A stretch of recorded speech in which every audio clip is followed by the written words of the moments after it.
When your old career gives you lemons, throw in some ice, mix in some vodka, and call it a podcast. From the Mac of All Trades studio in Fairport, and driven by Victor Chrysler Dodge Jeep Ram, it's Billified, the Bill Moran Podcast.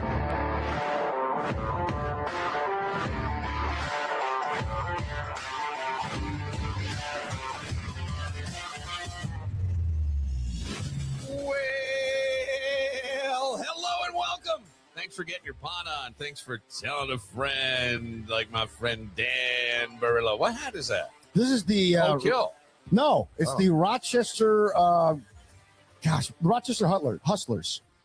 That was like an old minor league team back in the 1800s. Oh, and I said to Danny, the Red Wings adopted the logo and played. Minor league teams have all these promotions, like they'll play as the Rochester Plates. They've played as the Rochester Hustlers before, too. This is about like 10 years ago. Danny texted me the other day, and I said something about tickets to an event that's going on, and he's like, well, I'll have to I need to speak with my wife. Makes sense. Yeah. But she's bathing right now. I'm like, you talk like you're in the 1800s. I do that on purpose, too. I know. Like, I don't refer to sex as it's relations. I had relations. How's your lady friend? I do that on purpose. I know you do. I like talking in old-timey. Oh, God, it's so funny. Mm-hmm. But the Buffalo Bills football club will be playing. Yes. We're taping this on the day of the preseason. I saw a nice little piece on ESPN this I hope morning, nobody dies live because everybody's playing. live from the stadium already this morning. Brand new stadium. Yeah, people said, hey, they got a whole the guy on ESPN, they have a whole tailgate lot now, and I think this was like at 8:00 in the morning. And the guys they were there last night, probably. Well, yeah, he's like, they're lined up, and some of them have already started a couple of pops, right? He put it, I mean, you knew what he was saying, right? And it just made me laugh. But he said, of course, the big thing is the obstructed seats that people are upset about. I think it's 1% of the seats in the stadium that have that. But. Now, in all seriousness about that, I mean, there's two sides of that. One, you know what you signed up for. Well, you kind of didn't, actually. And I agree. I'm with you. I said originally, like, if I paid that much money, I would be upset too. Now, they're saying you got renderings ahead of time. But they told people. Well, that's just a rendering. Yeah, but who's a fucking architect and is going to be able to? You understand what I'm saying? Yeah. Like, I'm not an architect. I'm not surprised that there's obstructed seats. No. Well, this is a thing in every stadium, apparently. Even Dallas with that like spaceship they have in Frisco, Texas. Right. Okay, I mean, like you see, like CeeDee Lamb. Did you see this? CeeDee Lamb is catching balls with like a beekeeper's net on his face. Yes. Why? Because they have the freaking. Because Jerry, in his infinite wisdom, designed the stadium where they play a lot of like late games where the sun is setting and the sun goes through the glass into the stadium. He can't see the ball. Oh. So he's trying to catch the ball without seeing the ball because he's got this issue in Dallas, and it's a common one. But as far as like Thad Brown was talking about this with a stadium expert who helps build stadiums, and there's another gentleman he talked to, I think, whom purposely goes to every new stadium in football and finds the worst seats. Really? Yes, to see every stadium in the world to find the worst seats. And he goes, this is a common thing. The problem is that when they design the stadium, if they were going to have sight lines that for everybody, the concourse areas weren't going to be as good because when you go to get when you go to get food, you go to get a drink or something, you want to still be able to watch the game from wherever you're standing so that you don't miss any of the action. Yeah. I think that's a little bit of a cop out. Well, Yankee Stadium does a nice job. They do. This is like all open. But there's obstructive seats in Yankee Stadium too. Yeah, in the outfield. Yeah. Yeah, but I mean, how can you build something and not? I'm not an architect. I don't know if you knew this. In 2026, that's the argument. Did you know this? I know. I have no engineering degree. See, I thought your family knew everything, but apparently, the engineering part, that fell through. But so it makes sense to me, and yet at the same time, if I'm spending that much money and you're making me pay for a private seat license, that's a lot. That's the argument. And on top of that, apparently Rockpile Report went over the contracts for the seat licenses. Like a cataclysmic event, you don't get your money back.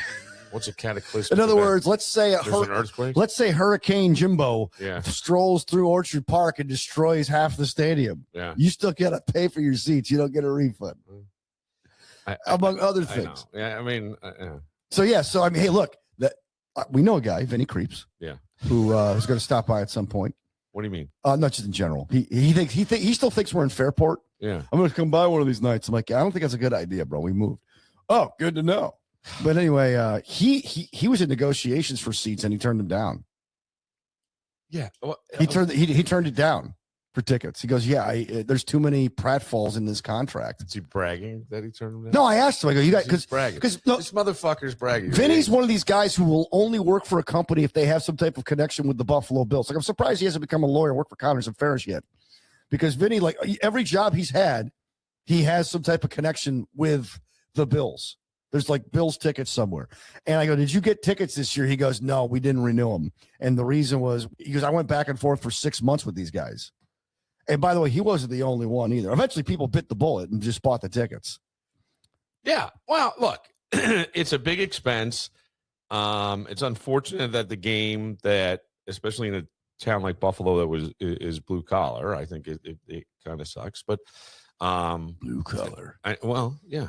Blue collar jerseys. And to show off the steel mills of the 1800s. Bethlehem Steel was the place, the home of U.S. Steel. Yes, right. And I think President McKinley was assassinated. All right. And everything what are you doing? Talking about the jerseys that they made. Dan's better half, Beth, Beth is again, we're taping this and I feel bad talking about it, but I think it's something that I went last night for a while and I caught Lit and Cracker, and I thought How was Cracker? Good. Everybody was, I mean, they were good. I think if people knew like one song maybe, but Cracker had 3 hits. Lit had 3 hits. Lit Toadies had 2. Toadies had 3 hits.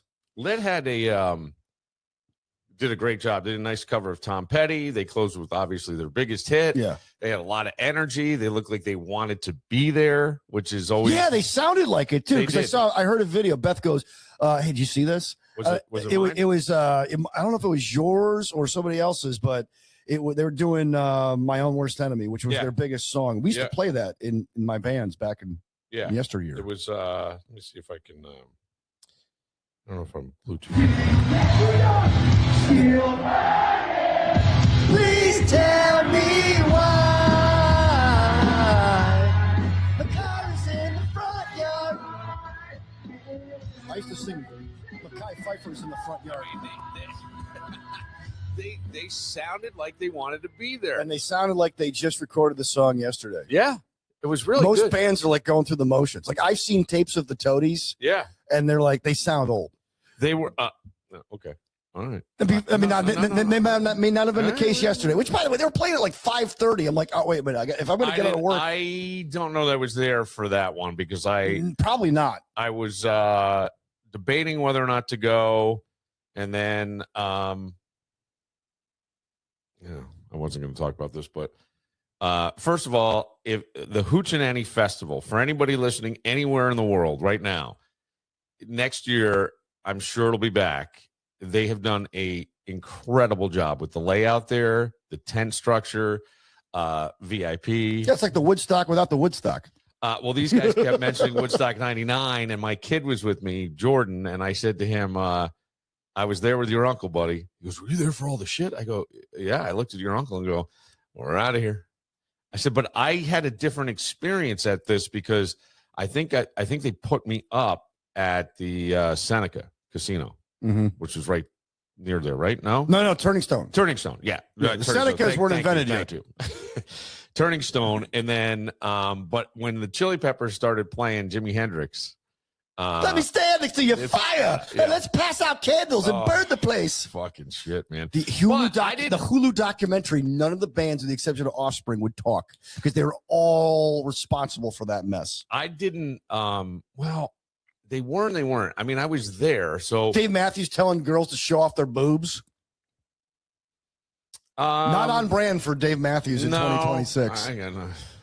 Dave Matthews, like Rage Against the Machine. Oh, yeah, we're for the people, man. They were encouraging rioting, Limp Bizkit, Chili Peppers. These guys they're all like wild hypocrites. Well, they're wild hypocrites, or have they evolved? No, because they always played this card in the 90s. Yeah, but they always played that card in the 90s. What card? The card where we're for women and we're for like people's rights and equal rights and human rights. And, we take care of each other down there. That's like the one thing about the 90s. Like 80s were fun. We don't care. Whatever you do, just have a good time. The 90s were more serious. How dare you like us, for one thing. And secondly, we need to like take care of each other better. And then they get during a mosh pit, mind you, and then they get on stage at Woodstock 99 and all bets are off. And then when it comes time to do a documentary to talk about, do you have any responsibility in this? None of them showed up.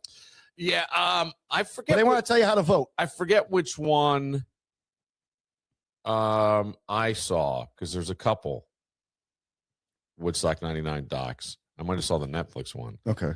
And I will say that Bush tried to quell things. They did. They're a type of band that would do that. And I was there for that. That was a Saturday. They played on Saturday. Yeah. Yeah. And that, but the Saturday got wild. Yes. Because I remember this, you had Rage Against the Machine. Right. And Limp Bizkit, right? And Limp Bizkit got and the Metallica nuts, and those three bands together, yeah. And earlier in the day, you had Kid Rock after the Tragically Hip. Tragically Hip was a nice soft open, yeah, it was.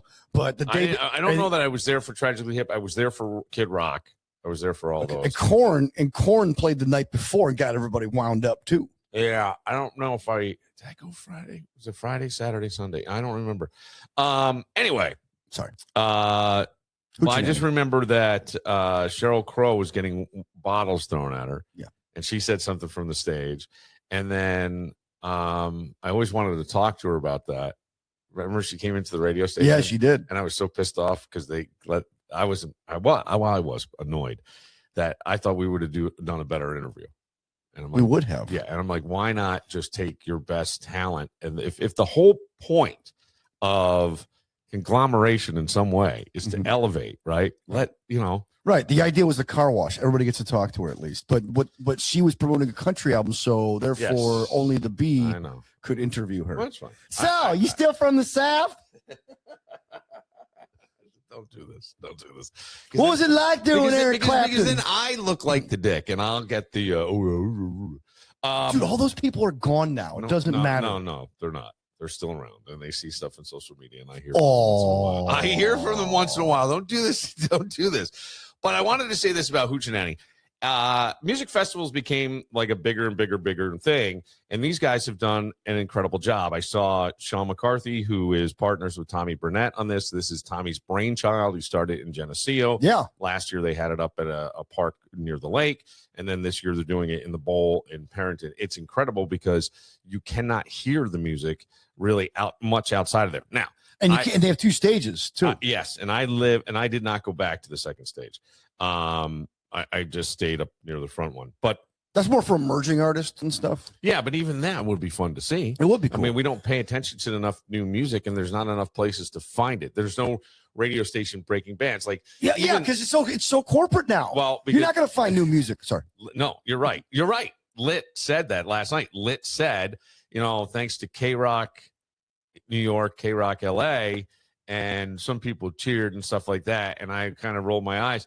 Because I'm like, there were stations locally that were playing those kind of bands too. But they even said it's gone corporate now. I don't know if that corporate was the word they used, but I have always said mainstream, maybe, that the way radio is now is I was part of the problem. I was on 80 or 90 stations around the country, eliminating jobs for people, never driving those streets, never really being able to interact, not saying, hey, man, I saw so-and-so at the Piggly Wiggly or whatever. You know what I mean? Like there was no local connection. And that's what radio was really about. That's how it started. That's how we got the Memphis sound got out because of Memphis radio stations. Yes, the Motown sound got out because of that, the Delta Blues. So all that stuff to me is a lost art. I often wonder if we will go back. I don't know. But speaking of just the Hoochinanny stuff, the way it is set up is so well done. And I will tell you, like, when you look for people to go, who's doing what and how do I do my thing, right? And we all look for inspiration. This is why guys like Tony Robbins are very popular, right? They kind of give you that self-respect, right, for yourself, as well as reliance and energy and the can-do spirit. You watch Sean and Tommy Brunett, and you hear their stories, and I can't think of two more inspiring guys than them ever, because Tommy was like in New York City, and he wound up doing marketing, and he got hired by South by Southwest, and they blew things up down there, and then he started playing there. Then Tommy's band, he got involved with Sundance, and he's out at Sundance. And what the band idea was that, here comes Tom Cruise, and Tom plays a guitar, and he's going to join Tommy Brunett on stage and play. So you had a band backing up these real people.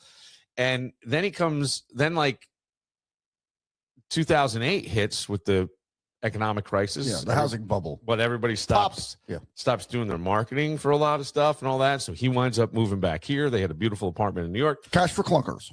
And he's in his backyard, and he's mixing like bourbon and rib. I don't know what the fuck he was doing. Yeah, he was on his grill, and he was mixing bourbon and ribs. It was ribs, yeah. And that's how he came up with like apple smoked whiskey or whatever. So he does that. He goes and gets the investors. Now, that's where most people trip up. They're like, yes, no one's going to buy into my idea. No one's going to like what to do. He went into an empty building, the cannery, where the first beer can in America was actually made. Back when bathing was popular, by the way, Dan. There were no showers. Bathing in the canal. Yeah. Every June, all the virgins of the neighborhood who are about to get married went down to the river to bathe. But this guy takes that and then goes into the cannery. Now it is one of the most popular spots. Last night, I did go over to the Hoochinanny, and that was where I was going to say I had my son and his girlfriend were meeting me, but I'm saying to him, he's like, I can't find, I call. Danny. I'm not trying to do it. No, Danny. No. You're allowed to laugh at this because this is a reaction video. I'm just going to say this. I call him and I say, and I'm like, kind of figuring out because I'm like, do I want to stick around? Do I want to leave? Do I want to stick around? And I'm in the VIP tent that they have, and it's a really nice setup. Oh, you got in the VIP tent? Yeah, and yeah, big deal.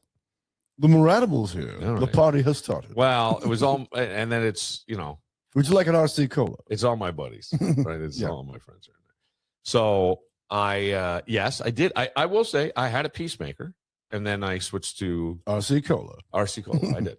Royal Crown Cola. So I call him, and I'm like, hey, man, or not a good time, Dad. And I go, what is going on? I can't find any parking. I just pulled up behind. They're $20. I don't have any cash on me. And I'm like, bud, meet me down by the gate. I will get you in.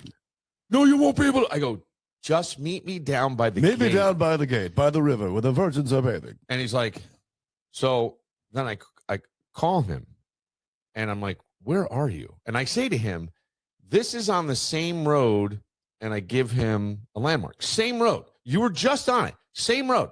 Just come here. They told me that was sold out. Just come here. Just come here. Okay, Jordan. Yeah, right. And I'm You're not on 10. I need you on 6. I was like, why? Over what? So then I think I know why. And I'm not gonna. Okay. I'm not going to say anything. I'm just gonna. We won't go there. I'm just gonna talk. And then he goes up. So there's another entrance up top near the Parent and Rec Center. So he's gonna come in that way to this festival. And his girlfriend, they had so many GA tickets because it was a free show. Yeah, that they needed people to just. But you needed a ticket to get in. Yeah. It's like the Bills practices. They're free, right? But you gotta have a ticket, right? So, she works at a place on Cuca that does a lot of concerts and stuff.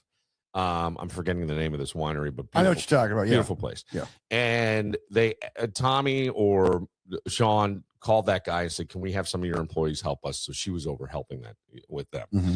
And he says to me, "I'm all confused." And I go, "Okay." I said, he goes, "All right, I'm in. I said, "Oh, okay, you're not in where I'm at, but you're in. I'm in." I go, "Okay, great. I'll see you in a minute." Okay.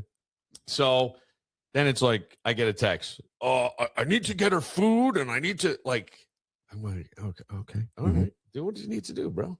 That's fine." I said, I'll be standing near the front of the VIP. So then we get up there, and I say, "Come with me." And I said, "Do you want to go in there?" And he's like, "Well, can we?" I said, "Yeah, well, we'll walk over here and I'll get your bracelets."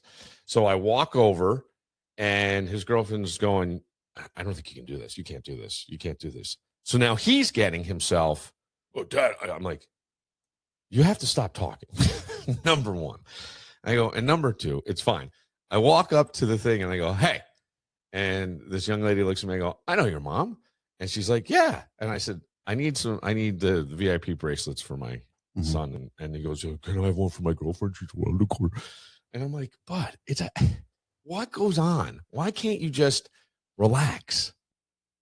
Doesn't anybody realize that having been in Jordan's shoes, I think it's not you. It's not him. It's something internally. There's like something like growing inside. Like, I don't know, like remember like when the monsters would like climb out of people's bodies? Yes. Okay, like right. I think there's something like anxiety just shows up, and I think it's from the food we eat, and it just creates this. It's like it takes over your mind, it hijacks your mind. Well, so you're not thinking rationally. No, you have to untrain or retrain your mind to think rationally. Okay? But I'm like, dude, you're with me. Yeah, relax. Yeah. Just relax. Do you know who I am? No, but just like I'm William Moran. Trust that the Moran. I'm going to take care of this. I was sniffing couch seat cushions before you were born. Well, that's true, and that's why I'm here today. It's just a funny. It's like so. I don't know. Anyway, but when I look at Sean McCarthy and I look at Tommy Brunett, and I said this to them when they were in here, and you can go back and look through our archives, just type in Tommy Brunett, Sean McCarthy. Just look for the dude with the hat. Within the search, right. But I said the whole thing of taking an idea and following through is amazing, because how many people go, Flex Seal? I fucking had that idea, man. And bad example, but you understand what I'm saying? I know exactly what you're talking about. I was Billy Mays before Billy Mays. Right. If you can remember Billy Mays. And I just think like, okay, but these are guys that actually did it. Why? What's the difference? They did it. Well, I'll tell you what the difference is. There's really no fear. They don't even think of failure. They don't even think of how it could go bad. I really believe that. I don't think they do, because I don't think they could get there. I know a lot of times you're supposed to be like, oh, defensively, we need to think, flank our ships. Okay, but I mean, who's sitting in their backyard and goes, hey, I got a great idea, and then finds investors and then goes into an abandoned building and gets it so popular that the entire entertainment system of the town is there. For the probably the entertainment epicenter of Rochester, New York right now is the Cannery in Fairport. And why? Because Tommy started there. Who has that kind of vision, but not even that kind of vision, that kind of confidence to follow through? Yeah, somebody who doesn't hear the word no in their head very often. In their own head. Tommy's life has always been this like free-spirited, like, I'm gonna hop on a train today. And that was my favorite. Just roll out to Syracuse. I'll be back in a couple of days. Just for the heck of it. Sure. He used to jump crazy. I had so many, like, not rules, but like a lot of structure growing up. Yeah. So like there's these walls that you don't even realize exist. Right. Like, for example, there's this new alcohol out that blends vodka and like a Gatorade type of drink, right? So people could get wasted. It's called light. Yes. Yeah. So people could get wasted but feel rehydrated, right? People have done this for years. But then there are other people that I know of who said, you can never do that because what'll happen is... Well, it's not good for your kidneys. No, it's terrible for your kidneys. It's terrible. Like, and I'm not one of these people, but somebody actually followed through on it and sold it because kids were drinking Gatorade between vodka shots or whatever, and they were like remaining quote unquote hydrated. And so why don't we just combine the two? Less hangover if you're hydrated. Right. And all of a sudden this thing became a hit. It's just so funny. But people said, no, you can't do that. Well, somebody said, you want watch me. Yeah. And that's the thing is like, you just have to have an unbelievable belief in yourself and whatever you're going for. And that's where I always think like the idea of that is when I say, go with the greatest feeling you have, take it to its fullest fruition as far as you can, and do not worry about the outcome. That is Sean McCarthy. That is Tommy Brunett. Mm-hmm. I really believe that. From playing with Modern English for Tommy to opening Iron Smoke to the success to having it sold now around the country, right? In all these places. I mean, that is just like, are there bad days? I'm sure. Are there worries? I bet there are.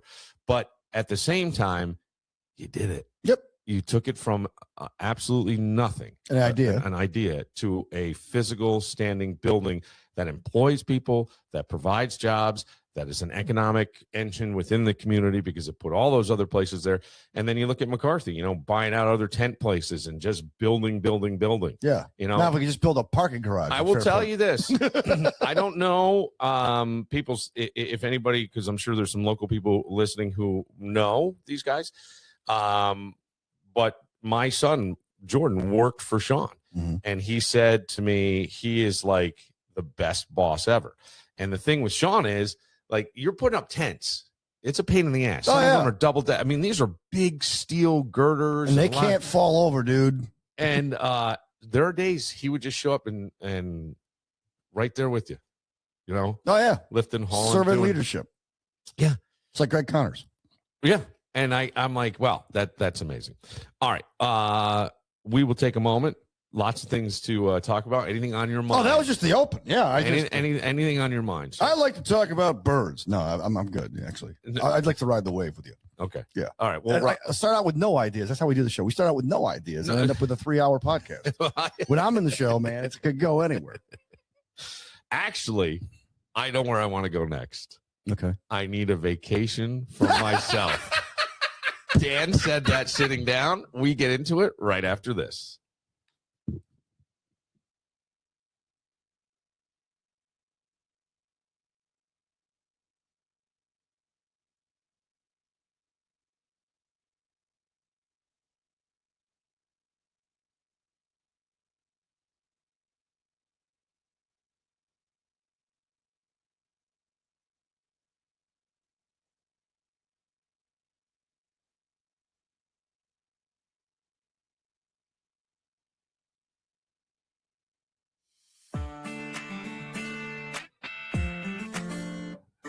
Stan sat down and we were talking for a second before we started, and he goes, yeah, I was telling Beth I need a vacation from myself.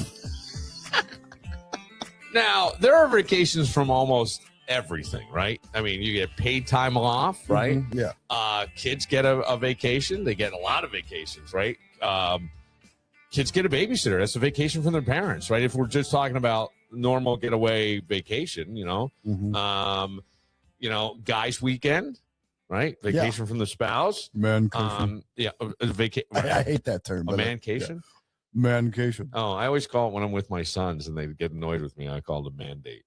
Mm-hmm. It's a mandate. You have to do it, and it's a mandate. Yeah, right. But a phone, you can turn your phone off, right? You can have that vacation. But sometimes you just can't get away from the asshole between your ears. Oh, dude. or plural. That's the flaw in every vacation I've ever taken, right? I mean, that's it. I'm still me. I'm still, God, this fucking guy came with me again. He ruins everything. So I have this question for you. Yeah. Because you said, if I could take, I need a vacation for myself. That's what you told your wife. Yeah, I think it'd be a great song. I'm going to go home and write it. You should. Yeah. Actually, you should. I've been really creative with the guitar lately. I like this. Because I've learned that being creative actually will take you out of your own mind. Yeah. Right. Imagination is the most wonderful thing. Yeah, gratitude and creativity will take you out of your own head. Imagination is the most wonderful, wonderful thing, I think. Yeah. But if you I've imagined myself being awesome many times. If you Putting into practice, not an easy thing. If you could take a 3-day vacation, what one part of yourself would you leave at home? Oh, my brain. Easily. Well, I mean, hang on. Let's break this down now, because your brain is one big thing, right? But you need your brain. Yeah, that's the catch-22. You need your brain. Yeah. But would you leave your anxiety at home? Yeah. Yeah. How about like insecurity? Yes. Oh, definitely. Do you feel like you have insecurity? I don't like not as many as I used to. Okay. Insecurity doesn't bother me. Okay. I don't think I because you don't really have a temper. No. I mean, I'll tell you what. This past week, I've actually found getting yourself wound up about things. All right. Like yesterday, I flipped out over something that was resolved within 30 seconds. But the history of the person who made me lose my temper has a track record of screwing things like this up, and then it becomes a hassle to fix. Okay. But so you're looking to down my the road. surprise, based on history is our greatest predictor. Yeah. And to my surprise, they resolved the issue. I was stunned. How about your need to be right? Do you have that? I don't think I have that. I don't think you do either. I don't think I have that. I look, I have opinions, but then if somebody could sway me, I'll listen to them. Yeah, that's true. You do. Like the ego part, like I don't have to sit there and like if I'm wrong about, here's an obvious one. If I'm wrong about the Bills, I'll be gladly wrong about the Bills if they're winning football games. I just don't think. All right. Stop with this thing. How about overthinking? You do that. Oh, dude, yeah, rumination. Yeah. And I've been learning how to deal with that more, but now you got to put it into practice. See, what happens is when you start to figure out how to do things and you get better at it, you have less ruminations. You have less anxiety. So then for a while, the anxiety takes a little break and says, okay, I'm going to come back at a more inopportune time. And then it shows up and you forgot how you figured it out in the first place. What about, would you take a vacation from your inner critic? Yeah, definitely. Yeah. You actually don't have an inner critic. You have an inner critical sports broadcaster yelling at callers in your mind, or other broadcasters in your mind. I have developed, you do. I have you de- do. I have developed a critical spirit in some cases, and it bothers me. Right, but and I pray for forgiveness every day to get better at that, because I do not want to have a critical spirit. That is a spirit. And I don't want to have a critical spirit. There's certain things I get critical about. Like, Dan, what do you care about this for? You don't play in a band anymore. Well, why do you care? This is kind of where I go a lot. Dan, you don't play quarterback for the Buffalo Bills. These people don't care about you. Why do you care? But then when it comes to sports radio, I care. Because I'm like, I could have done that. I could have said that. I could have done that better. You guys are wrong. That guy likes to come out. Yes, I know. But I think the phone has made it worse for us to take a vacation from ourselves. Some people have called the phone a cyborg. It's a cyborg. Well, we used to have natural periods where nothing happened. Yeah. Right. We had these natural nice periods. And that's what I was just saying, like the imagination. And I was thinking back to, what was it, you and I, when I said boredom was a good thing? I think you said it with us. Yeah, you may have said it with me. I think you also said it with Kevin and Laura in them. All right, I don't know, but we did. This discussion came up on this show. Right, but you drove somewhere. You drove. You stood in line somewhere. You stood. Yeah, that's how I learned how to. That's how I learned how to sing. Was driving. I needed to get out of my parents' house, and so I would take the truck in the back roads, and I would like take my CD player, pop the doors in, greatest hits, and learn how to sing. Like Jim Morrison. Yeah. Almost. Or or sing Pearl Jam stuff. Because I watched the VH1 Honors. Remember that show?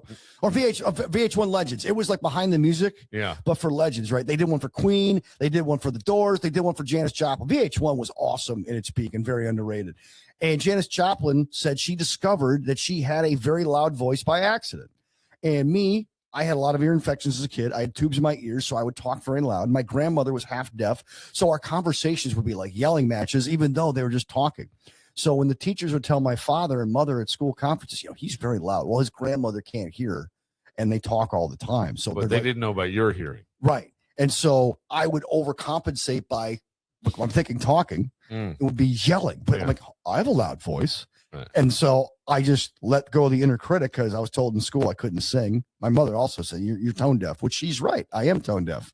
I had to learn how to sing, but I didn't learn like the school way. I learned by just getting in my truck and driving around in the back roads. And growing up near Buffalo, you have this thing called border culture. All the Canadian stations bled over the border. So you get all the Canadian artists that you'll never hear in Rochester or anywhere else in the country. Right. And that's how I learned how to sing. Oh, that's amazing. But if I had a phone, I'd just be like sitting in my room. Well, Candy Crush. No, you wouldn't. You'd be looking at porn. If you were 15. Yeah, you get it. I I were mean, 15. it's accessible. Yes, if I were 15, that's all I'm yes, saying yeah. is it's accessible. That's what I think is also problematic, quite Mhm. honestly. But I was just thinking about this. Like, forgive my French, but when you would go take a shit, you took a shit, you read the back of a shampoo bottle or a magazine. Yeah. Now, I don't think I've taken a dump alone since 2009. I bring the entire internet with me. I have purposely You know what I mean? left my phone at my desk or at my chair to go to the bathroom, to just go to the bathroom, because there are reports now that because of the phone, hemorrhoids are on the rise because guys just sit on the toilet and women sit on the toilet and scroll for and they're 45 minutes later. Who does? People. Women? Oh, men. Yeah, women too. Well, men mostly. Yeah, women are like shopping for stuff. Yeah, Men but are they'll like, do that in a comfortable position, not on the shit. man, George Will's getting more and more conservative. But I mean, Meanwhile, like, it's like, I gotta get out of here. I feel like we You feel, will sit in your own stench yes. because you're on the phone and you're forgetting how bad it is because you're on your phone. Wow. Right. Sometimes as you get older, and I have a birthday coming up. I mean, I am getting older. Sometimes you get in there and there's some stuff, and the hang time Yeah, of that stench. that's why fiber is so important. Oh my goodness. Flaxseed. Right. But I mean, I feel like we fill every moment of silence with something, right? We have so much opportunity now. You got podcasts and videos and this and that. And like you're standing somewhere, and if the elevator takes too long, you're like, well, let me see what's happening in the Ukraine. You know, everything can fill. When you're in your car, you're at a Yes. stop. You're at a stoplight. Oh, let's check X. Oh man, Josh Allen's playing today. I hope he doesn't get hurt. Oh, there are people beeping at you. This is what we do. This is what we do. Yes. Well, I mean, look, people will do these all-inclusive weekends, right? They'll go to a really fancy resort. Let's say it's like $6,000 for the entire weekend. Friday to Monday. You check out Monday, right? You spend the first 2 days checking your emails, checking the internet, doing that kind of stuff. I got to catch up Right? on work. You spend the third day fighting with your spouse because you were checking your emails, you were checking this, you weren't present with her, and then the last day you're checking your bank account, going, "Why the fuck did I spend $6,000 on this?" And I think that those things are back to I need a vacation from myself. Right. Yeah. In my life, I've had a couple of deaths in the family. I've had some health issues that I'm trying to deal with, which right now are fine. Okay. But and then work, like I had a bait and switch pulled on me by a candidate. And it's been like a kick in the over and over. And so what do? You try to make up for what happened, right? And they say you can only control your response. Okay. And me controlling my response is trying to overwork or overthink or overcompensate what happened. But you can't do anything about it in some cases. Yeah. I mean, look, right. You can't. So that's just life happening. Yeah. Right. It's always going to keep like my coming one at you. pal who passed away, man. I know he's with Jesus right now. Okay. So dude, he's doing great, man. His hair's back, everything, he's looking good. He's probably met my dad at this point. Right. But I'm just thinking, like, let's say you take a vacation. You're like, wow, I really need it. Your childhood trauma is already at the resort when you show up. You know what I'm saying? Your anxiety, you can sit in first class. Yeah, it's like, guess who's with you? It's like Forrest Gump waving, pilot in, man. What does your brain do when there's absolutely nothing to do? Nothing to do. What does your brain do? Where's the remote or where's the phone? Okay. Sucks. Yeah. It's like, no. Do you ever practice just sitting in silence? Yeah, I have. Yeah. Yeah. I have. I mean, it's a practice. You got to do it. Yeah, I'll just try to just take deep breaths and stuff. I don't call it meditation. I don't believe in that, but I will just breathe. Yeah. I'll just lay down and just breathe. Right. Sometimes. Yeah. Yeah. And so just in and out, just relax. Well, just don't, because you need time to just do like nothing. But when we were that's young, a mindful meditation. but when we were young, I don't. But why don't you like to call it meditation? What's wrong with you? Why? What do you think that is? Because when you clear your mind of nothing, yeah, okay, then certain things could try to enter in. yes. So it's just like your phone. And you try to ignore it. Me, I just concentrate on my breathing. I'm like, oh, the Yanks are on tonight. Good. Yeah, but a thought comes They up. can't freaking hit to save their lives. But man, their pitching's great. Recognize it and then move on. Just move on. Yeah. You know, that is meditation, whether you want to believe that or not. It really is. I'll pray. Yeah, you know? well, that's a form of I do meditation a lot of praying. too. That is I pray all meditation. night. It's prayer, Billy. Let's call it prayer. Okay. Prayer is prayer. Yeah, but you're talking to the Lord. The Lord. I understand. All right. Hey, Jesus, what's up with the Cleveland Browns quarterback situation? I'm just kidding, Lord. All right. Here's a question for you. I pray for you, bro. I know you do. I know every day. I know. It's getting harder. Why? No, I'm just joking. Lord, Billy's got. See this thing? Are you watching I Billy's had this life right now? frozen off my face. I had something frozen off. You got that problem too? What? Your face? You had something frozen off your face? Yeah. Oh my goodness, man! Your life is harder for you than I thought. What are you talking about? No, I'm just saying. I don't think life is hard at all. You handle it well. I enjoy my life. I know you do. But there's a lot going on, though. Sometimes. Yeah. Somebody said to me, you handle it incredibly well. You never complain, and I'm like, oh, I think I do. I think I do complain, but and they're like, no, you really don't. And I'm like, I don't know. Well, that's where I get mad at myself because I don't want to complain because I know someone else has it way worse, but I want to vent about it because I don't want to internalize it. Does that make sense? Yeah. It's like I'm not going to go punch a pillow. I'm just going to like, so Beth, here's what happened, right? And then she, God bless her, she listens. Yeah. And I listen to her too. Yeah. It's like, dude, when you teach middle school, man, every day, it's like a 45-minute dissertation on what happened. And I get it, man, because those kids, oh gosh, and it's awful. And the adults are no picnic either. They're sometimes worse. Oh yeah. But I feel bad about here's where my mind goes. I feel bad about the complaining or the feeling bad for myself. Then I feel bad about that, and I want to like eliminate that from my life as part of the vacation from myself. Okay, so if there's one part of yourself you could send on vacation, what part of yourself are you sending on vacation? The complaining, like part. Permanently. Oh, permanently? Permanently, what goes? Sometimes anxiety just shows up for no reason. It's a feeling in your body. Like the people who have never experienced it, I can't explain it. But it's not always a bad thing.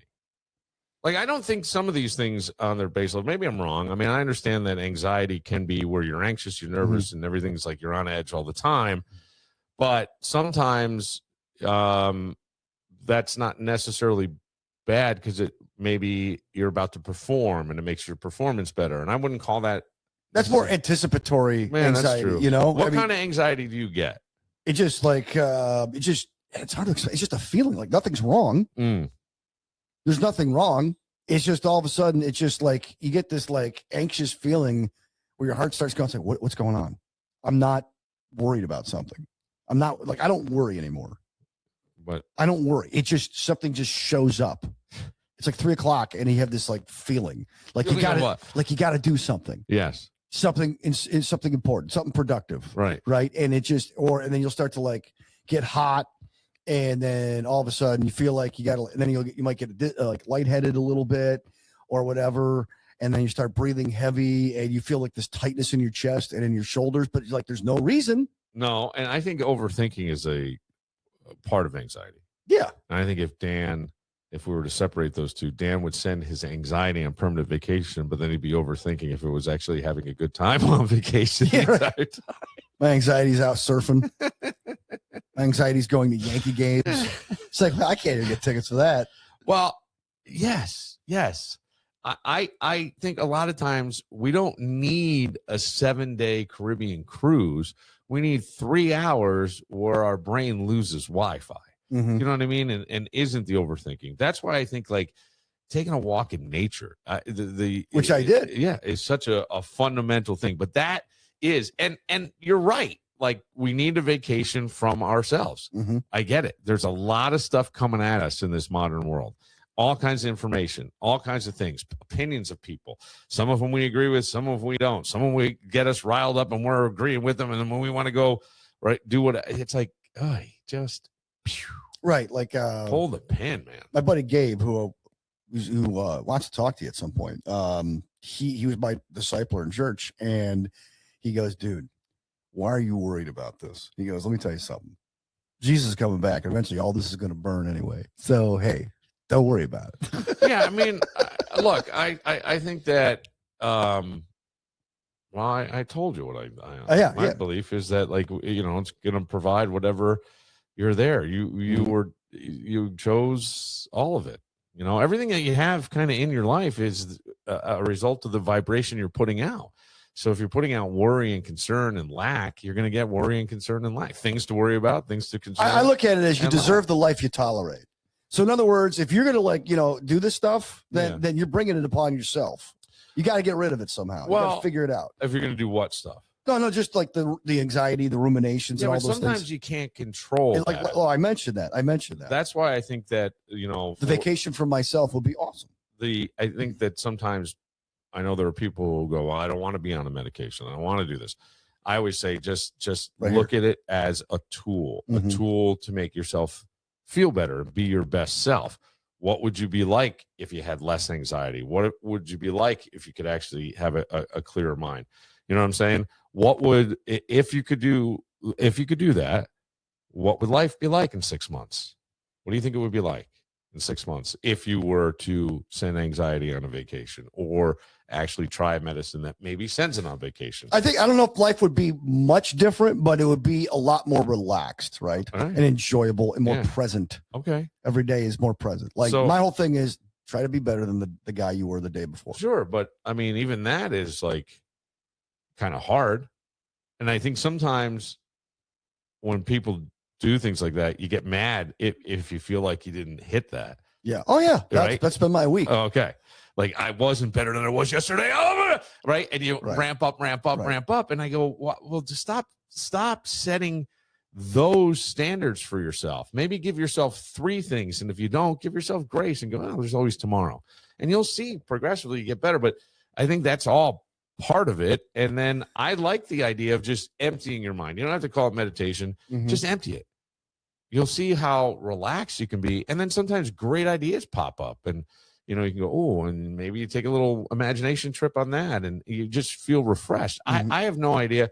I don't know the answers to these things. If anybody did, I think that we wouldn't have these things. But I would also say, if you really have bad anxiety and it's like tripping you up and hurting you. Yeah, I'm not that. Hurting your quality of life. I'm not you, but I mean, I think there's people who relate. I've gotten so much better at this, believe me, than when I was like 15 years ago. I agree. I'm just saying, like, this is relatable. So anybody listening can probably relate to this. I need a vacation for myself, my anxiety, my this, my worry, my concern, my all these things. You know, and maybe more so for women if they have families and kids, they worry about a lot of stuff.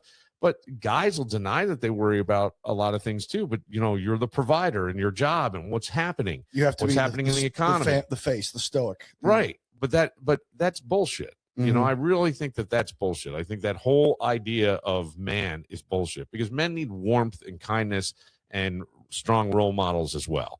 I'm not saying that we have to diminish masculinity, not at all. But you can do this and that. You know, you can be and. The one thing you have to remind yourself, and I learned this, your mind is a liar. It lies to you all the time. Think of it. The irrational mind guides the rational mind. Okay. So think of the irrational mind as a chihuahua, an annoying chihuahua. And think of the rational mind as that relaxed St. Bernard with the little medicine pouch underneath his chin going, dude, I got this. Yeah. But we Go don't bite the chihuahua and throw him over the fence. We don't. And just let the rational mind take over. I know, but it's easier said than done. Way easier said than done. Once you put it into character, now you could visualize it. Yeah. Right. You've done the analogy with the bus. I'm driving the bus. Yeah. Not the jackals in the back. Right. I'm driving the bus. Right. Well, I did that was my thing with, and I didn't know others had done it as well. But when I had to do a child class in my grad school programs, I brought I think it's behind me is the remote control car. And it was like, who's driving? You or the anxiety? Yeah. So what I do is Jesus takes the wheel, and I'm like Mark Hillman. I'm the bus guy who keeps everybody in line. That's how I roll. What was her name? Mark Hillman? No. What was the woman's name from many years ago in Greece? Oh, Karen Klein. Karen I'm Klein. Oh God, that was my favorite. Those kids were like professional hecklers. Oh God, they were so great. She couldn't hear well. She wasn't sure what they were saying. And what's your bra size? Triple sag? oh God, that is the one, Dan, that And you guys kept repeating you and Tommy over and over couldn't again. stop laughing about I would that. turn so red in the studio. I couldn't stop laughing. And I've been like, it would be so hard if that was one of my kids. Yeah. Because I would be, I couldn't. I'm so. That's how I raised you. Well, it's like, I don't know. You see things as your kids get older. I don't know. I think it's a great idea for healthy development in all human beings to kind of audit yourself from time to time as to where am I, what do I want to be, what's happening, just kind of self-reflect on certain situations and things. And I could see where I made many mistakes as a parent, many. And then you don't want to become, I always think like the best way to be as a parent to me would be authoritative, not authoritarian, but authoritative, and not necessarily permissive. But authoritative to me has some flexibility to it. You can, kind of do that. And I think sometimes I went more between the authoritarian and the permissive, like, man, do whatever you want, man. Mm-hmm. Like I had people tell me, they go, I wish I raised my kids more like the way your parents raised you.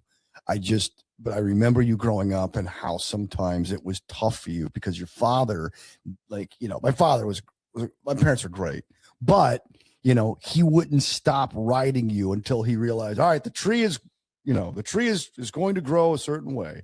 That was this whole thing. Yeah. Trim the tree while it's young. I go, why do you keep trimming? Yeah. At one point, my grandmother said, have you met your son? He's not a bad kid at all. He's not you. In other words, you got to relate. But I'm glad that I had that discipline growing up to understand how to live my life. And I wasn't like, because I could be like other families' kids and be like, oh yeah, I could have ended up like that too. Well, so I know what you're coming. And my father said, I didn't mean to yell at you guys growing up. My father was could be very domineering and things, right? But I always think like he hardened me, maybe not in a good way, little things that were kind of throwaways to him that may have sunk a little deeper with me, like singing "You Are So Stupid" and "I Am So Smart" when we did homework.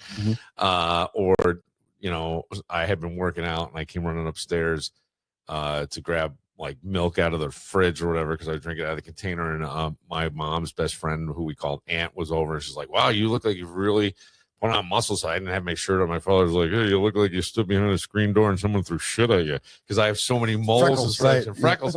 And I laughed, right? But I'm like, who says that to their kid? Right. Who the fuck says that to their kid?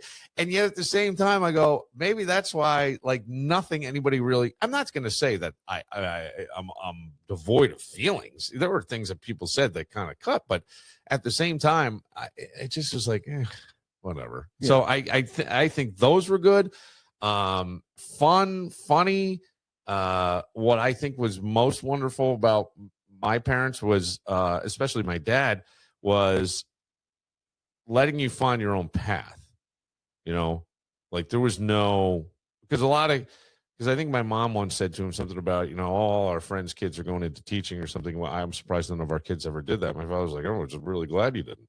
Nobody did. He's like, because you kind of had your own path. And I don't know what that was, because there was, like, again, he shit all over radio. Mm-hmm. He told me how much he hated it. I never turn it on. He would brag about his car. You know what's never been on in this car? Radio. The radio. Or I hear someone start talking on the radio, I push the button. So of course you take that as like he hates what I do. Whether or not that's true, I don't know. But it certainly like made you more like immune, I guess, to some of the negativity that comes at you in life. And yet at the same time, I mean, shit, he rode me too. He was well, your graduation. I don't know whether to shake your hand or kick your what. Yeah. I mean, he didn't ride me. I think at times I was just able to just make it look like everything was going great, even though it wasn't. It's just, It's an art. Well, yeah, I mean, you and your brother and sister were actually like smart kids. You got it. Like my family and I were like, well, my brother and sister, my younger brother and sister could test my father. Yeah. And get away with it. They're like, yeah, we don't care. Right. Where I was like, guys, we got to behave. Yes. We don't want the Jurassic Park dinosaur to come home. Right. Right. I get that. Yeah. Well, I mean, whatever. Yeah. Look, I think it's wonderful. I send something on vacation, maybe send something on vacation permanently. Maybe you actually feel better. It comes back to And what you about enjoy your Bob? next Take real a vacation from your problems. Yes. All right, we'll take a moment. Speaking of problems, I want you to think about this because I know your dad was very influential in your life, and his nickname was Butch. Butch. If Butch were to come back, Mm-hmm. what would he think of the world we live in today? I've always wondered that. Yeah, and how would you explain certain things to him? Yeah. And I something happened that I don't think I certainly wouldn't have happened 20 years ago. We didn't have all that technology, even though it was fairly modern time. We'll get to all that right after this.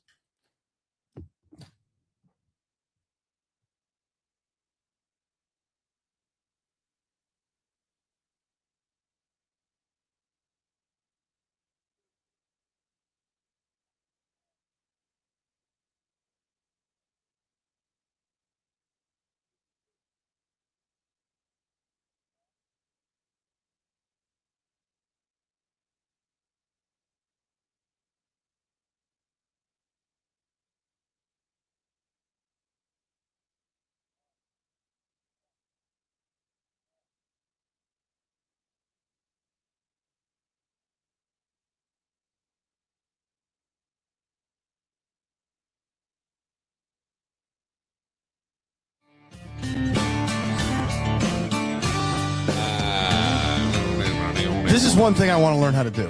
What, a little picking? Play the slide better. The slide is not an easy part of guitar. Do you play slide? I try. Oh. I know people who play guitar for years like, yeah, I won't touch the slide. Like Stoley from M80s goes, dude, I will not touch the slide. But is the slide just the guitar with like that? Yeah, there's two types of slide. There's like the lap steel. Yeah. Right? Yeah. Okay. Like that. Those are like professional guys. Yeah. And then there's like the slide, like when you hear like there's all kinds of songs. The Allman Brothers, right? They were famous for this. Dwayne Allman, Greg Allman, famous for the slide guitar. But it requires a technique. It requires certain tuning in some cases. It takes a lot of practice. And if you could play it with both hands, it's even better. You got a lot of time on your hands. I do. I don't have kids. No, that's not what I meant. But I mean, you even got like alone time because your wife's in bands and stuff. She goes to practice. You could figure out the slide. Mm-hmm. I work 60 hours a week, but yeah, that's what one of my projects is to try to figure out the slide. What? Nothing. Well, no, because like I'm working like, and then it's like, it's late. It's like, okay, all right, now what do I want to do? Yeah. All right. Yeah. Boo, what do you want to do? I'm practicing. Okay, I guess I'll practice the slide. Yeah, there you go. There was something that I saw that I thought was kind of interesting and more of it can only happen now. But remember the Truman Show? Yes. And the idea that everybody could basically watch this guy and we got invested in his mundane run-of-the-mill life kind of thing. Now we have streaming, and streaming's a huge deal. There's a guy named Blueface. Blueface is a rapper. I don't know if he's kind of wow, no kidding, an offbeat rapper. I have no idea. I think he had boxed. I knew the name Blueface from like reading about a boxing thing once, so that's why this has struck me. And he's live streaming from his backyard. He has a extremely pregnant girlfriend, and her son is there, and they're hanging out around the pool. She's in a bikini. Somebody else, some other guy is there as well. I don't know. And Blueface is just streaming, and they're horseplay around the pool. And he sort of does this kick where he sort of hits her, not in the pregnant stomach, but below, and pushes her in the pool. And then her son comes over, like playfully he was a little kid. You think he was trying to defend his mom, and Blueface kind of pushes him in the pool as well. But it was horseplay. It was just like screwing around. There was nothing really about this, I would think, that would be any harmful. Now, she comes up, and I wasn't going to play the video. I do have it, but she comes up and says, that hurt. That was, blah, blah, blah, blah. So the cops get called from people watching the live stream, and they come on a welfare check. And I go, maybe that's a good thing. I don't know. It feels like a waste of time and resources to me, but I have no idea. But it's like everybody's turned into, who was the character in Bewitched? Was it Mrs. Kravitz? You know what? I don't know. Yeah, I mean it's an old reference, I but know she there are a was like couple of Darrens, right? She was the nosy neighbor who always watched, right? Yeah, We've all become the busybody, Mhm. and I go, 20 years ago, you didn't see into somebody's backyard. We would have never heard of this. No. You know what I'm saying? And I don't know, like every single thing we see, everything now, and I don't understand. Because I go, think of the stupid thing you did at 22. Now imagine 8,000 people being able to see that. Right. Or Steven Crowder just had an argument once with his wife, and because of the camera in the house, it went viral because it got captured and it got released. It was just like a regular, like, oh, look at this guy and how he is at home. Well, yes. That just like people. There's no context. No, none. Right. Zero. Right. But I mean, like you and I would say we're, I guess, generationally different. I'm not sure, but we had plausible deniability. Yes. Right now, this generation has 4K and they see all of it. Oh, yeah. Well, remember the Super Bowl commercial? Everybody was freaking out. You could find a missing dog if everybody activates their Ring doorbell cameras. Like, whoa. Time out. What? I mean, but that's where we're at right now. Yeah. And now the flock cameras. What are the flock cameras? The flock safety cameras. Well, you know, the controversy with the flock safety cameras. There's flock safety cameras pretty much everywhere. So in other words, get ready for more tickets. Like you're like they can tell how many times you've driven certain places, everything else. Like on the throughway. I'm on the throughway yesterday, right? Yeah. So there's going to come a point where I have a friend who predicted this. He goes, if you get from, let's say, Henrietta, the throughway stop, to Buffalo, okay, in a certain amount of time, they're going to throw you a ticket because you sped, because there's no way you should have gotten there in that amount of time. I know. I've heard that for years too, but I can see it happening. Yeah, but there's gotta, dude, we had like red line cameras in town for years. But they were deemed unconstitutional, right? So they'll find another way to constitutionalize it. There's always a catch, and that's the scary part. Is that, like, you know, you can't just. I mean, it's like it's a surveillance state. And there's no context for anything anymore. Well, I guess the speeding thing would be safety, right? I got nailed for. I got a ticket for speeding in a work zone in Irondequoit thanks to a camera. No. But they don't know that there was a guy on my backside, like going super fast. So I had to go super fast to avoid it, because if I hit the brakes, we're going to cause an accident. Where's the context, douchebag? Seriously, what happened to what's the term? Not due diligence, but well, I don't know that. I don't know if that would hold up in court or not. I'm not gonna. I have no idea. I understand it. You know, having driven, but you know, like I think a lot of times you just can't worry about the person behind you. If they hit you, that isn't on you. That should be on them, But even though we're a no fault state. Do you want to go through the headache? No, I don't, Right. and I get it.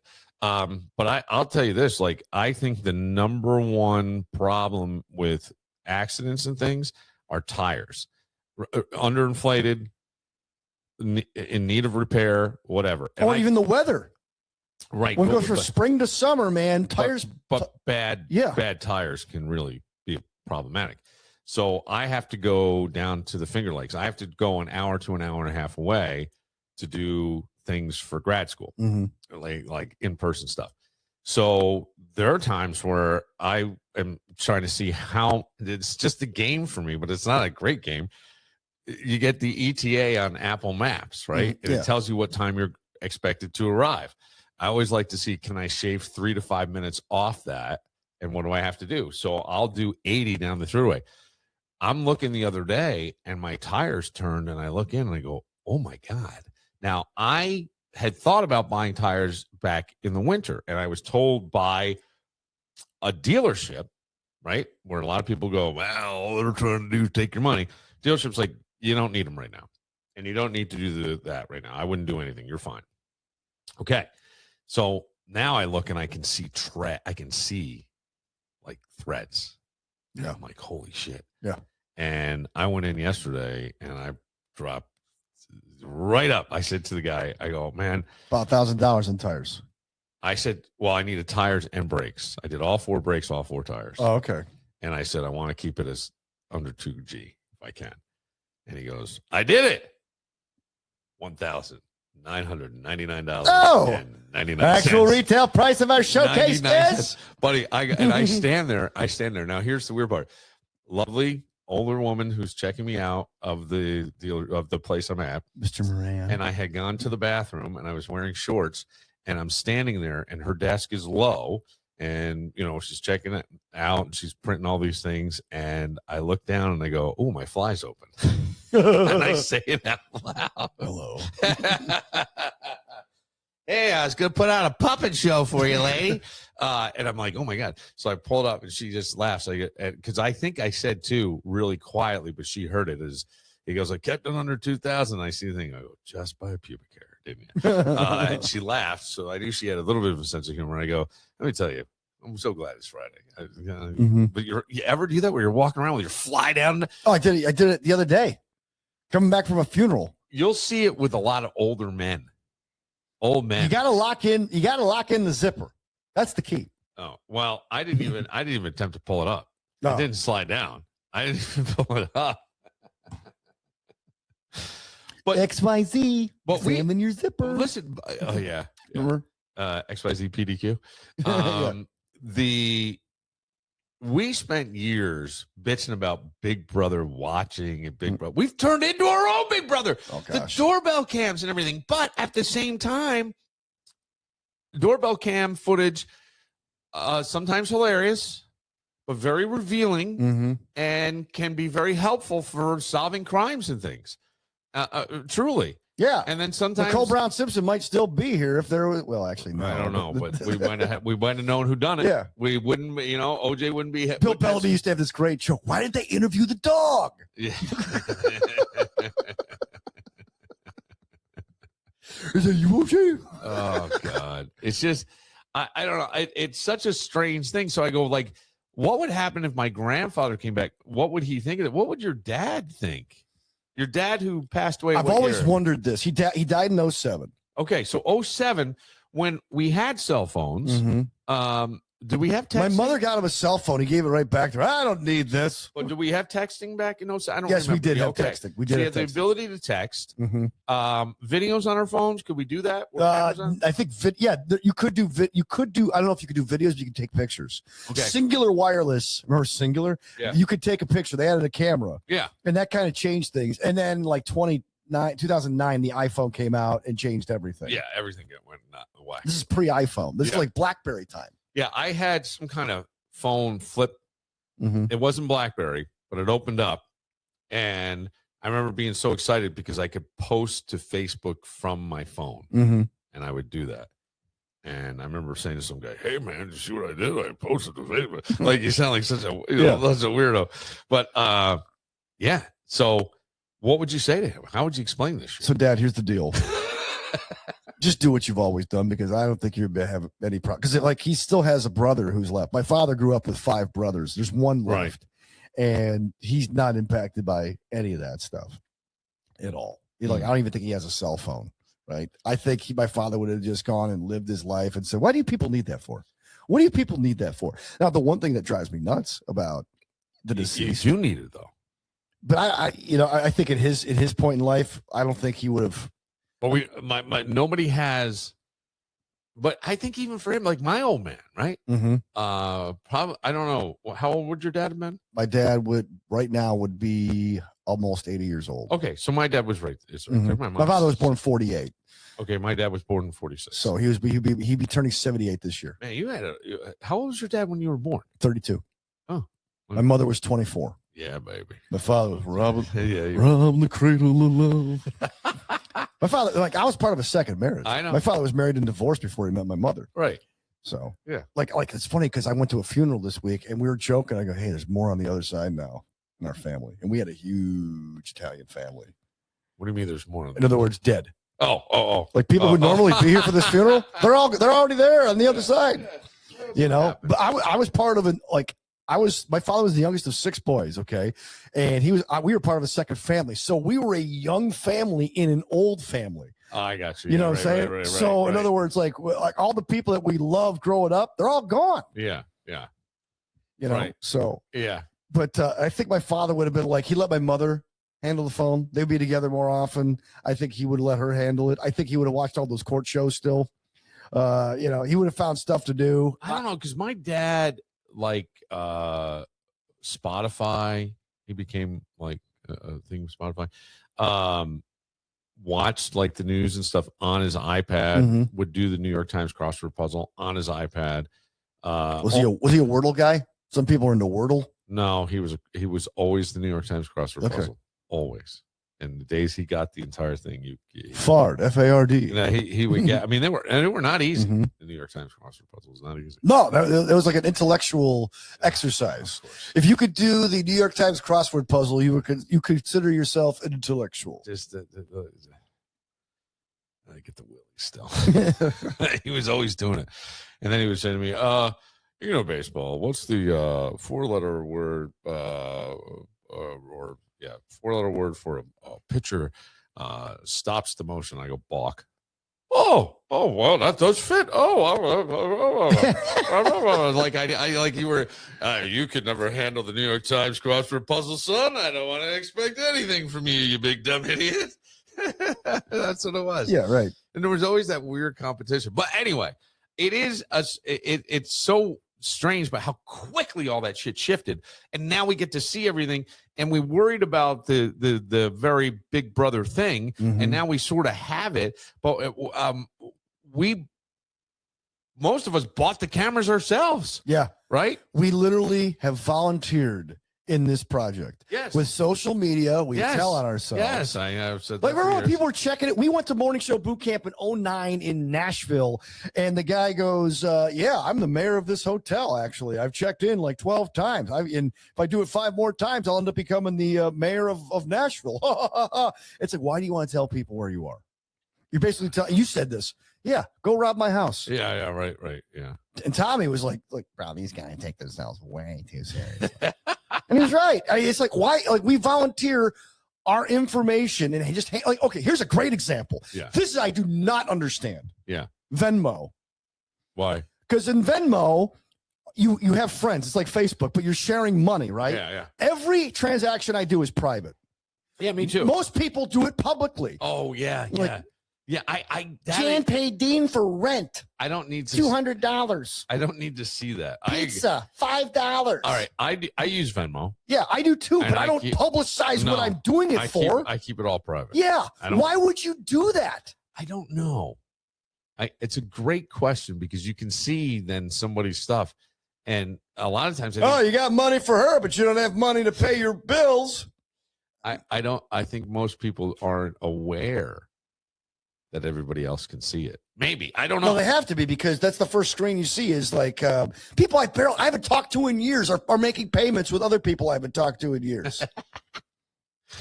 Yeah, it's that's interesting. I didn't think of that. And the other thing too, you find out, okay, like you couldn't split the bill. You had to do it this way. Somebody just couldn't pick up the tab. No. I mean, for crying out loud, like this whole like I'm one of those people when I go out with people, just give me the check. Okay, I don't want to sit down and do the math. Oh, why can't you just say split it evenly 3 ways? Some restaurants don't even do it. We did not have. Well, Lucy had a margarita, and that was at least $15. So I don't want to pay for her margarita. It's like it's always women who are quibbling about the check. It's like, just give me the freaking check. Not always. Sometimes, yeah. Sometimes there's a dude in there. Not always. A few weeks ago, my wife and I were out with some musician friends, and my buddy Sean and I are looking at each other like, bro, just split the check 3 ways. This is not hard. Yeah. This is not. Wait, well, no, because here's what. It's and they're trying to make it fair. Yeah. Screw it. Who cares? That's why I like when we go out, just give me the check. I'll pay the check. It's an honor to pay the check. Because for years I couldn't pay the check.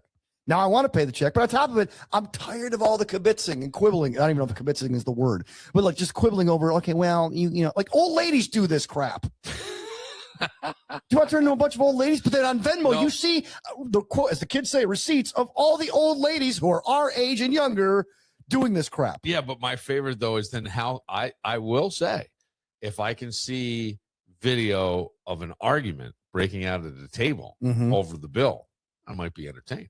That would be fun. That might be a little bit. That would be kind of funny. The one thing about my father, do people will do this with your father probably too, like later on. Yeah. As time goes by, they will put words in dead people's mouths. Yes. Drives me crazy. Yes. My uncle, I love him. Your father, if your father were alive, I'll tell you right now what he'd think about Trump. I'm like, really? I don't think he would care about Trump like he didn't care about any of the other presidents. That was my father. My father hated all politicians, okay? So don't tell me what he would have thought or not thought about, and that's just one instance. Or Dad would have, my brothers and sisters, Dad would have done this. Dad would have done this. No, he wouldn't have. Yeah. You don't know that. People change. Yeah. Like, you can't go back and get 2007 Butch in 2026. We don't know. Right. Like, are you the same person you were today that you were in 2007? Am I? Yeah, of course not. I mean, there's elements of you that are still there. I don't think so. But I think, I'd like to think over 19 years, I've evolved, I've changed, I've grown. I think we've all evolved. I think that I definitely don't want to be the guy I was in 2007 or 2017 even. Yeah. Well, I wish they had the amount of video we have now in 2007 so we could see you. Yeah, me getting stuck in the headphones on the first day I'm producing the show and Tommy's like peeing his pants laughing. God, you're all wrapped up, you're twisted. That was the greatest. Tommy lost all respect for me as a producer in that first day. God, that was so great. That was so Bro, funny. he ain't gonna last, bro. Stuck around 7 years. Yep. Wow. Yeah, showed you. That's funny. I would ask people to context. I think that the video can be very helpful at times. There are certain things that you want to see what's going on. We get some funny moments that we wouldn't see. I can't say that the doorbell camera footage of people falling isn't fucking funny as shit, especially in icy conditions or something. And then somebody else goes running out to help them and they fall as well. Have you ever seen the videos that people plant Amazon packages with like explosives? I don't think I think there's a little AI in that from what I've read. Okay. I have, because I found it very entertaining. They blow up, they're blue, and the person's yelling back.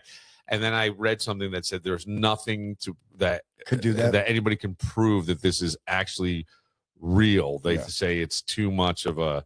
So I don't know. Because I wasn't sure if I believed it, and that's the other thing now with everything. I don't know whether to believe stuff or not believe stuff, and so I find myself, and I wonder if this will happen over time.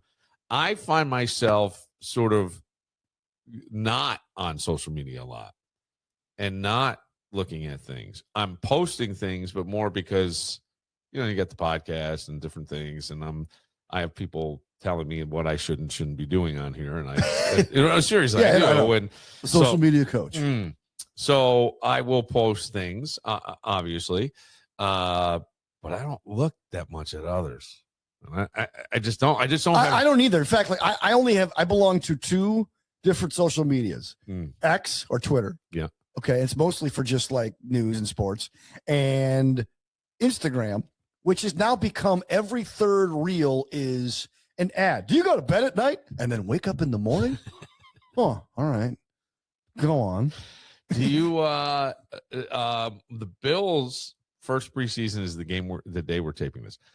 What are you looking for what should people be looking for, Dan, in a preseason It's funny you ask, because I actually wrote a couple articles about this in Times Wayne County. My whole thing is, okay, you want everybody to be healthy. Okay. And you want your kickers to make us kicks. Okay. That's it. That's it. There's nothing else you can tell from it. I mean, it's going to be interesting to see the new stadium, obviously.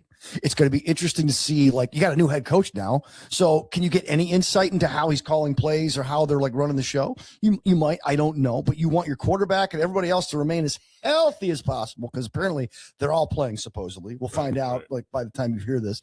And your kicker, I don't care if it's preseason, regular season, or in your backyard, field goals are still field goals. The kicker needs to make their kicks. Right. Period. Oh, by the way, and fumbles and interceptions too are also things that, like, hey, I mean, with Allen, it could happen, but I mean, it's not a big deal. But with a young quarterback, okay, that's something they got to worry about or whatever. Fumbles are inexcusable. I don't care who you are. So if like James Cook puts the ball on the carpet early, it's like, okay, take note of that. New stadium, new time. Here they come. Josh Allen's 9th season. Man, that's good. Yeah, I know, man. 9th season for Josh Allen. He just turned 30. I know. I know. That's considered kind of old, isn't it? Well, for quarterback, you could probably play like a guy like Allen could probably play till he's like 38, 40 years. He wants to like break Brett Favre's record of consecutive games, right? Which would be awesome. Yes, that would be awesome. That would be great. Because, I mean, he'd be that good that long. Yeah. For Dan Barillo, one of the most diehard Bills fans in the world. I don't know what to expect this year. I really don't. Well, that's not a bad thing. No. Maybe you'll be pleasantly surprised. I hope so. Let's be optimistic. Mm-hmm. Huh? Why do we have to go that way? Oh, yeah. I didn't say it would be negative. You already were. That was. For Dan, who needs a vacation from himself. From a little bit of himself. Not all of himself, but some of himself. I mean, we all could, right? Yeah. I could too. I'm Bill Moran. We'll see you next time.